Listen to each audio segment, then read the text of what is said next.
Oke, assalamualaikum warahmatullahi wabarakatuh.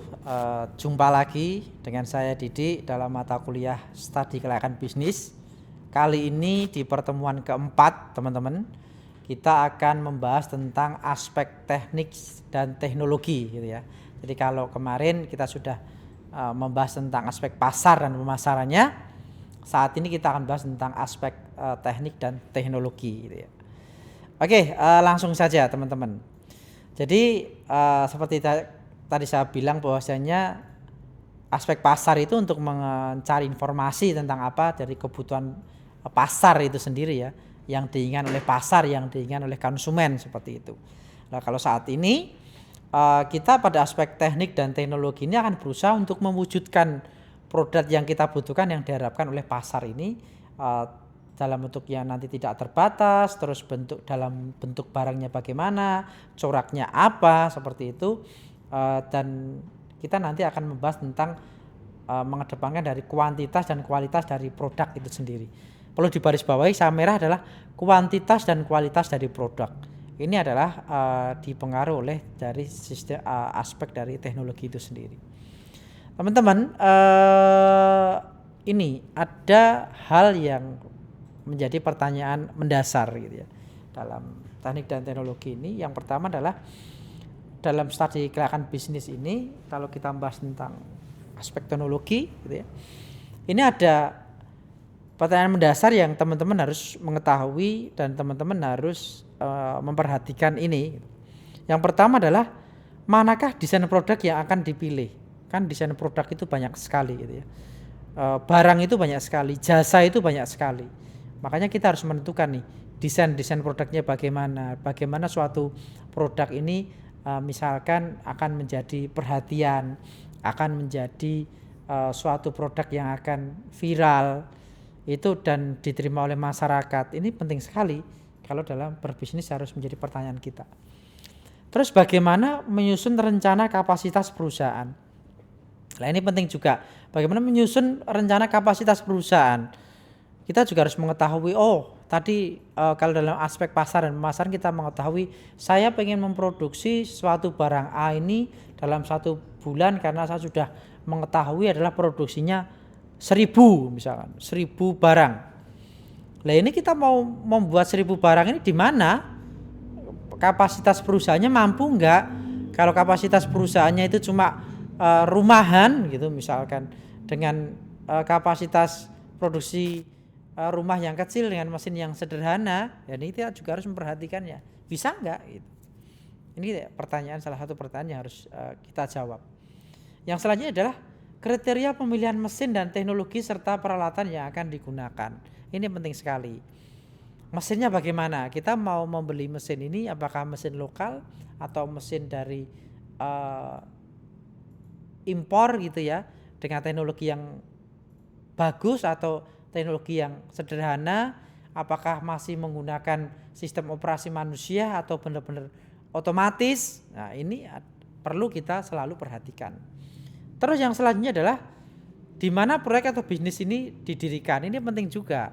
Kita harus mendirikan suatu perusahaan itu benar-benar sesuai, kan otomatis menggunakan izin, tidak didirikan di tanah yang bersengketa atau tidak didirikan mungkin yang menimbulkan gangguan umum. Itu harus diperhatikan juga. Terus yang selanjutnya adalah bagaimana proses produksi ini dilakukan dan layout pabrik yang dipilih, termasuk juga layout bangunan dan fasilitas yang lain. Ini penting sekali teman-teman, karena misalkan kita membangun suatu produk produk pakaian gitu ya, produksi pakaian, kita harus bisa memilih mana nanti barang jadi di mana, barang setengah jadi di mana, bahan bakunya di mana, yang berupa kapas di mana, terus sistem pendistribusinya bagaimana, nanti barang setelah jadi dimasukkan di gudang dengan sistem bagaimana. Ini kita harus perhatikan. Terus yang selanjutnya adalah seberapa besar luas produksi ditetapkan untuk menerapkan suatu tingkatan skala yang ekonomis. Jadi maksudnya di sini adalah bagaimana luas produksi ini kita memproduksinya itu misalkan untuk kualitas ekspor, jadi atau cukup lokal saja maupun untuk ekspor untuk impor misalkan, itu kita harus perhatikan juga. Mau hanya di Indonesia saja atau mau hanya di Solo saja atau di Jogja saja, ini kita perlu perhatikan, karena dengan sebaran luasnya ini kita juga memperhatikan dari proses ekonomis bagi kita, profit kita itu juga akan mempengaruhi seperti itu. Terus selanjutnya di sini juga tujuan dari aspek teknik dan teknologi. Kenapa kita dalam studi kelayakan bisnis ini perlu mempelajari aspek teknik dan teknologi ini? Ini punya beberapa tujuan, teman-teman. Yang pertama adalah perusahaan itu dapat menentukan lokasi yang tepat. Lokasi yang tepat dalam artian mungkin dekat dengan bahan baku gitu ya, dekat dengan distribusi supplier bahan baku, ini juga penting sekali, ini harus tepat juga. Terus dekat dengan konsumen, tidak terlalu jauh dengan konsumen. Terus mungkin jalur transportasinya mudah, ini juga akan menjadi perhatian juga dalam suatu pendirian lokasi perusahaan. Terus yang kedua adalah perusahaan ini dapat menentukan layout yang tepat sesuai dengan proses produksi yang dipilih sehingga dapat memberikan efisiensi. Ya, kalau kita melakukan studi dulu dalam aspek teknik dan teknologi ini, kita akan lebih efektif dan efisien gitu ya. Jangan sampai kita membuat suatu perusahaan tapi tidak efisien, tidak efektif. Jadi layoutnya tidak sesuai. Misalkan kita punya lahan 1000 hektar misalkan itu. Bahan bakunya misalkan di sana nih, arahnya jauh sana 100 atau 300 meter di sana, ini produksinya lah. Nah, ini kan perlu transportasi lagi untuk ke situ. Dan ini layout yang tepat dengan adanya teknologi ini kita bisa mengetahui. Ini saya bahas masalah yang teknis-teknis ya, seperti itu. Terus yang selanjutnya adalah perusahaan dapat menentukan teknologi yang tepat untuk proses produksi. Jadi teknologi ini penting sekali ya teman-teman, kalau kita mau memproduksi suatu barang, suatu jasa gitu, kita harus mengetahui benar-benar dari sisi ini produknya itu dari mana gitu, teknologi yang tepatnya apa gitu, kita mau menggunakan sistem bagaimana, mesinnya apa, ini harus kita perhatikan. Kita mau membuat misalkan produk plastik gitu, kita mengetahui bahwa mesin plastik itu misalkan yang bagus buatan negara Jerman atau mungkin negara Cina atau mungkin negara Amerika, kita harus mengetahui produk apa. Tapi kita harus mengetahui juga dengan budget kita masuk enggak ini. Nah, ini kita juga harus mengetahuinya. Terus yang selanjutnya adalah dengan adanya tinjauan aspek teknik dan teknologi ini kita bisa mengetahui menentukan persediaan yang paling baik untuk dijalankan sesuai dengan bidang usahanya. Menentukan persediaan dalam hal adalah persediaan bahan baku, persediaan tentang nanti misalkan ternyata produk kita laris itu jangan sampai produknya itu berhenti terus karena maksudnya berhenti itu misalkan tidak sesuai dengan yang diinginkan konsumen, tidak cepat dalam proses distribusinya barang, terus kalau orang Jawa bilangnya kantu-kantu gitu ya, kantu-kantu tersendat produksinya gitu ya gitu. Terus yang selanjutnya adalah agar dapat menentukan kualitas tenaga kerja yang dibutuhkan sekarang dan masa yang datang. Lah, kualitas tenaga kerja atau sumber daya manusia ini sangat penting sekali. Ini kita harus menentukan. Nanti kita harus bisa membagi, tenaga kerja untuk produksi bagaimana, tenaga kerja untuk dari sisi manajerial lulusan S1 atau ke S2 atau S3 itu bagaimana. Kita harus bisa menentukan proses ini agar kita mengetahui agar sesuai dengan produk yang akan kita pasarkan. Untuk selanjutnya di sini aspek teknik dan teknologi ini kita juga harus bisa mengetahui berbagai poin-poin penting yang akan kita pelajari. Di sini ada pemilihan strategi produksi, pemilihan dan perencanaan produk yang akan diproduksi, rencana kualitas, pemilihan teknologi tadi sudah dibahas juga, rencana kapasitas, manajemen persediaan, jenis teknologi, pengawasan kualitas produk, peralatan dan mesin, lokasi pabrik, layout pabrik, perkembangan teknologi. Lah, ini sebenarnya ada 3 poin yang bisa kita simpulkan. Yang pertama adalah strategi produksi. Strategi produksi itu bagaimana produksi itu kita hasilkan itu dengan biaya yang rendah. Jadi biaya yang rendah itu tapi tidak mengurangi kualitas. Tadi ada berbagai macam, makanya perlu mesin yang bagus, sumber daya manusia yang bagus, terus tata layout pabrik yang bagus, itu agar semuanya bisa terkoneksi terus menghasilkan efisiensi yang akhir-akhirnya adalah menimbulkan profit yang besar seperti itu. Terus yang poin penting juga adalah perkembangan teknologi.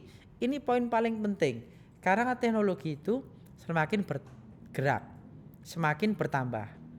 Lah, kita bisa mengetahui teknologi ini, misalkan teknologi internet gitu ya, itu cepat sekali. Internet bisa dikembangkan dalam bentuk media sosial dan banyak lagi. Ini kita harus perhatikan dalam produk ini, karena produk saat ini itu semuanya berhubungan dengan teknologi. Kalian mengetahui ada, saya sebut merek, misalkan ada Grab, Gokar, Gojek, sekarang ada GoFood, semuanya itu semuanya menggunakan teknologi. Lah, bagaimana kita mengemas produk-produk kita itu ke depannya juga menggunakan teknologi, pemasaran pakaian dengan teknologi, semuanya serba teknologi. Kalau mau menciptakan apapun sekarang berhubungan teknologi. Lah, ini harus kalian perhatikan, harus menyesuaikan dengan perkembangan zaman. Kalau dulu kita membajak sawah itu dengan traktor yang masih menggunakan manusia yang dijalankan gitu ya. Kalau sekarang sudah misalkan dengan menggunakan teknologi komputer bisa jalan sendiri. Nah, ini adalah salah satu perkembangan teknologi. Kalau saya bilang kemarin jangan sampai kalian itu terkena disrupsi teknologi, ketinggalan teknologi.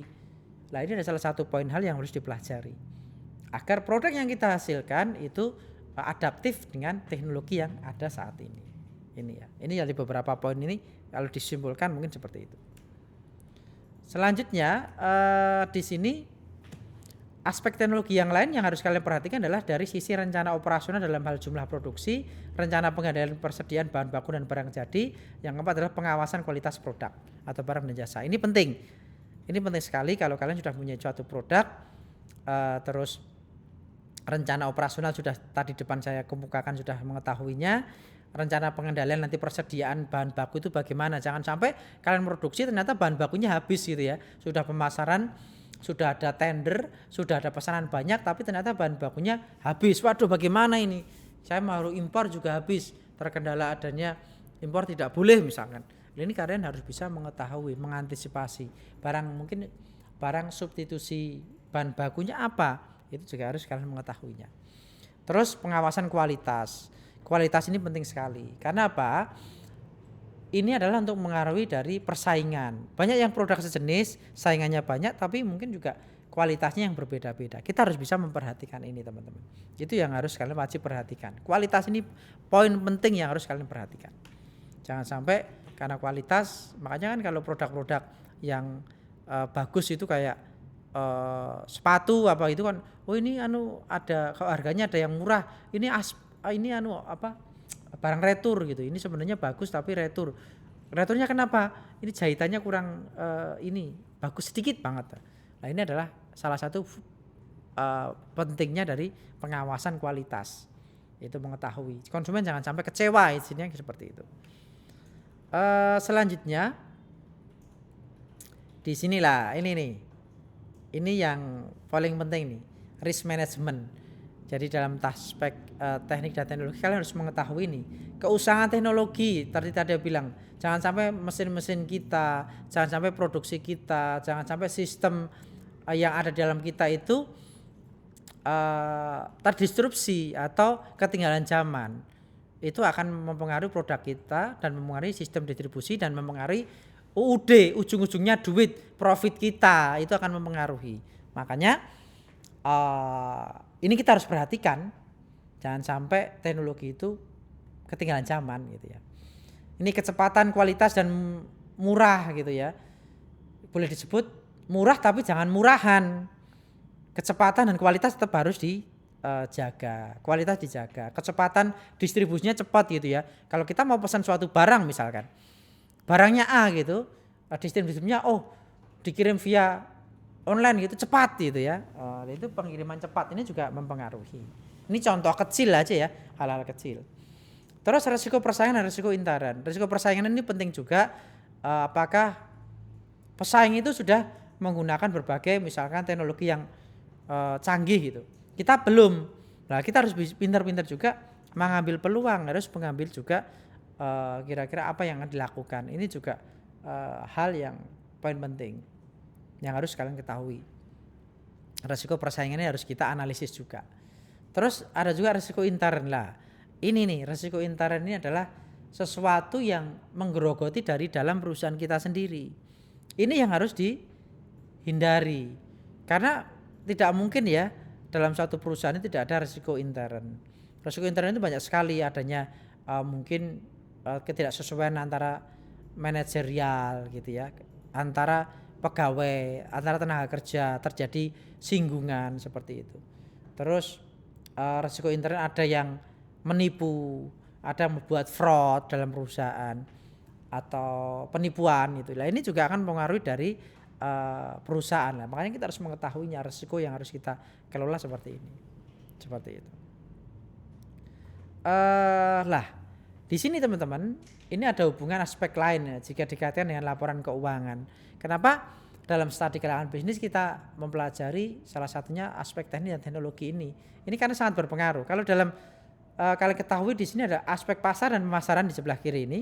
Terus ada aspek teknis dan teknologi, terus aspek manajemen dan SDM atau sumber daya manusia, terus ada aspek resiko, aspek yuridis atau legal, terus ada aspek lingkungan. Dimana kalau dalam laporan laba rugi kalian bisa mengetahui aspek pasar dan pemasaran otomatis akan mempengaruhi dari tingkat penjualan.